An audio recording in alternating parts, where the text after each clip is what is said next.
Alright, so every Sabbath I come across the same thing. And it's no different this Sabbath.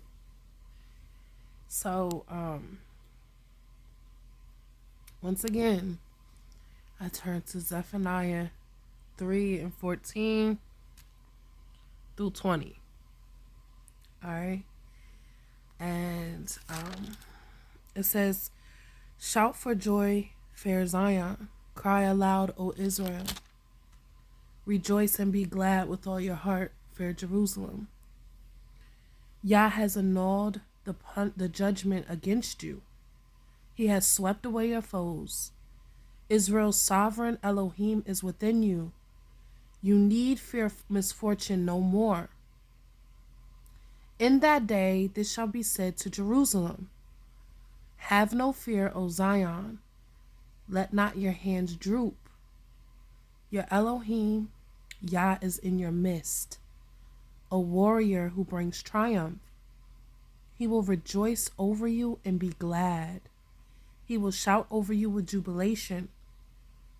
He will soothe with his love those long disconsolate.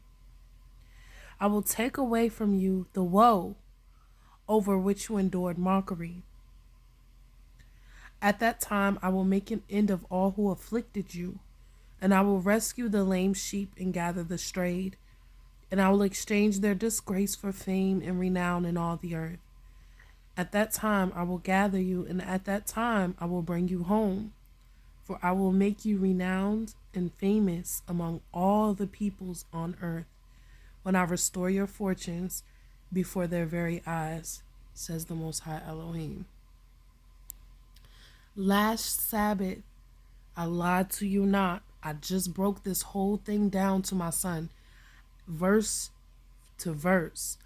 I mean, I remember exactly what I said each verse. I mean, even when I said the woe and I did the dance, and I was like, no. But and you know, I was teaching him about everything that it was saying here. I taught him with disconsolate, meaning you cannot be consoled.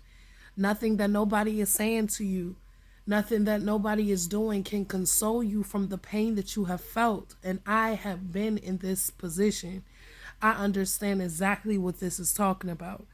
The things that I have literally had to fight and live through. Okay?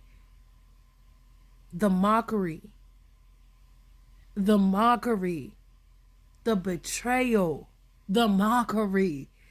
Okay? The woe, the pain that came with it. Okay? The people calling me lame, ugly, all of these things, you know, I'm too manly, I'm too this. Okay? If I wear makeup, if I don't, if I wear my natural hair, if I don't, you know, it's always something. The mockery, constantly. Neighbors, constantly. Literally, constantly.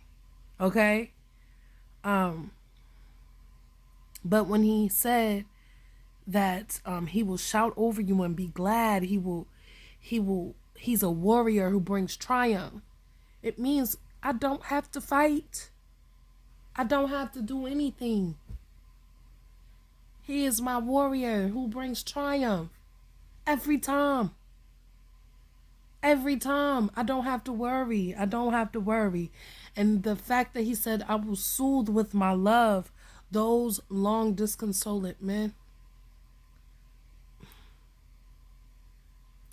I asked my son, I said, what does that mean? What does soothing with his love mean? And he said, can I show you?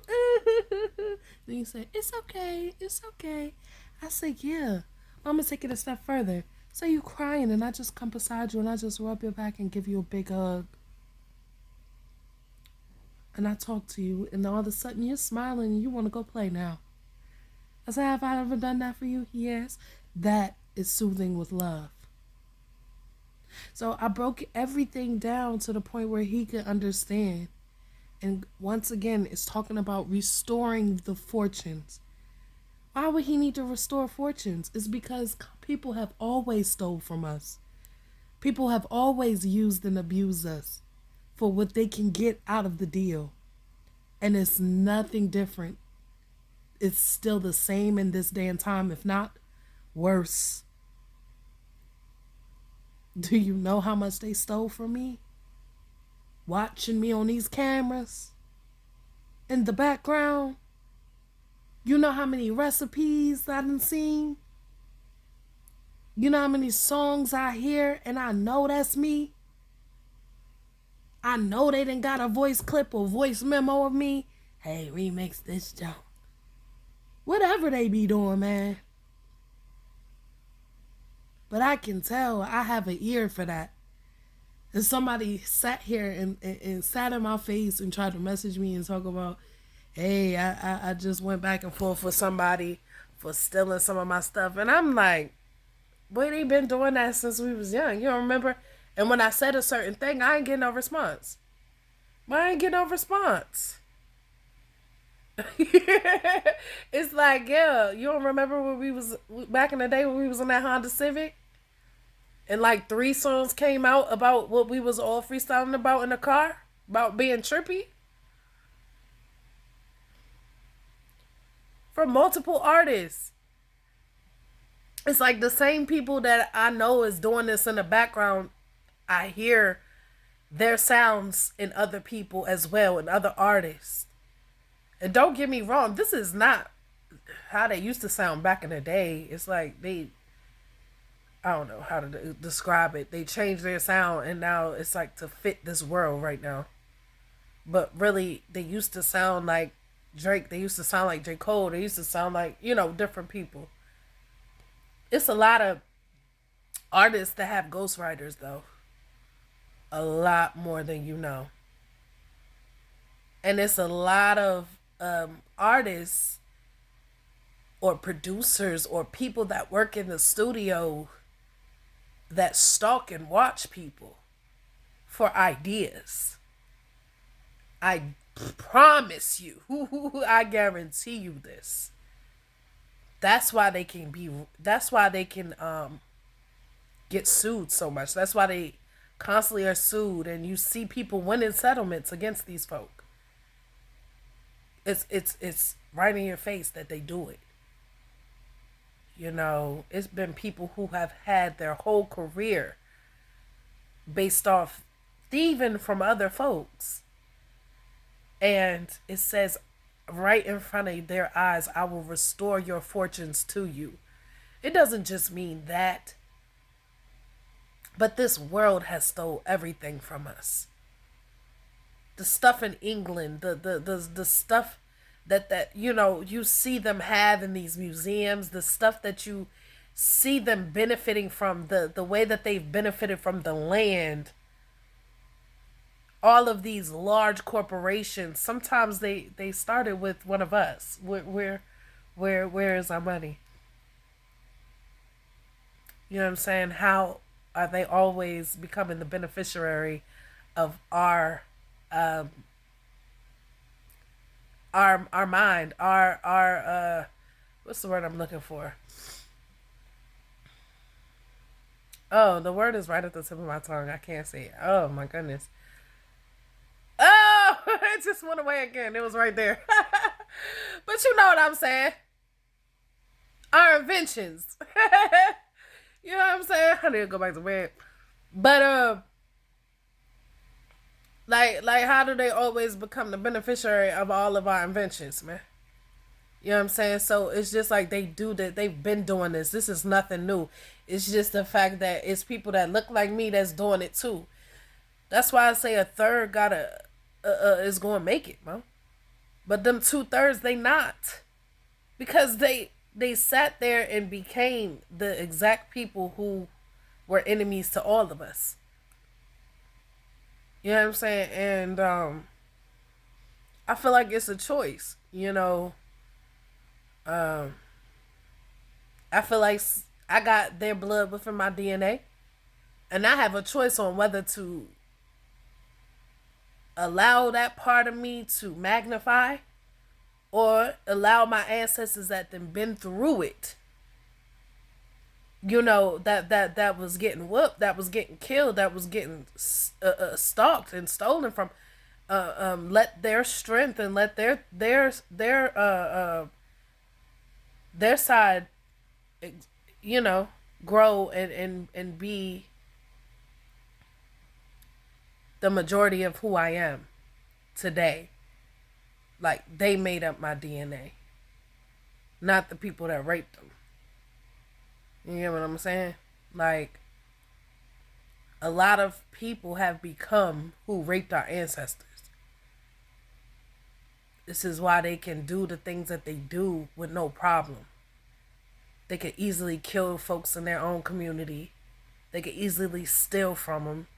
They could easily rape and drug women up. Like, because in my mind, I'm like, how can you even? How are there even women and men that can do some of these things, Mo? Some of these women will recruit girls to do dirt.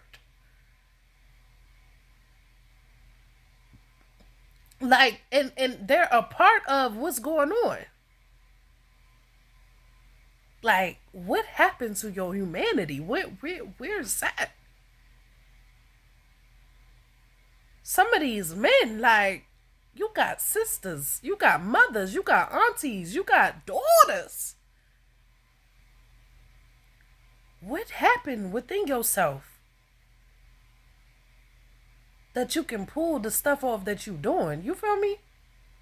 And so that's the way I be thinking about it. And this is no other explanation except the fact that they've let that part of them, they fed that part of them so much that that's what is shown. The way that they've that you know, a certain people has went all around the whole earth and stole and took and did all these things to indigenous people, and then you see that in our own communities, and it's a reason. It's like you are what you feed.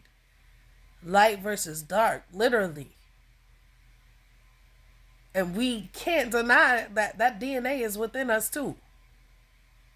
Yeah, all around the world they did the same thing. They was raping our people, man. You can't deny it. They admit it.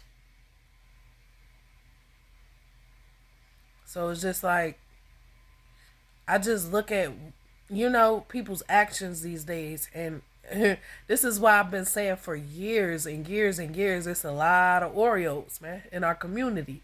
They black on the outside, but on the inside they not, because their actions show they not of us, you know. Come on, I could never fathom doing this stuff. Like, I could never fathom working for a sex trafficking ring with children. I could never fathom doing the things that they do behind the scenes. Never. I could never see myself sitting up in somebody's house or watching cameras within their house and stealing their ideas. The hell? That's some wild stuff, man. I could never see me sneaking around somebody's house and they don't know I'm there and watching them. That's some crazy, weird activity. Hey, young, I could never fathom it. I can never fathom it, and that's because my ancestors wasn't that way. They that wasn't them. You feel me? We are all becoming who we are meant to become. All right, so throughout it all, I keep turning to that, and I think that is meant for me to share, because every time I open my book, every single time that I just close my eyes and open my book, I go to Zephaniah 3:14 through 20. Alright. Like, every time, man. And I keep going to it every time. Every time. Every Sabbath. Every time I just open to read. It's crazy. It's crazy. So, I know it's a reason for that. It's not a coincidence. So, yeah. Um, it is what it is, though. And I know that is not just for me. I watched my last video, and yeah, you about to see more of me, a lot more. All right.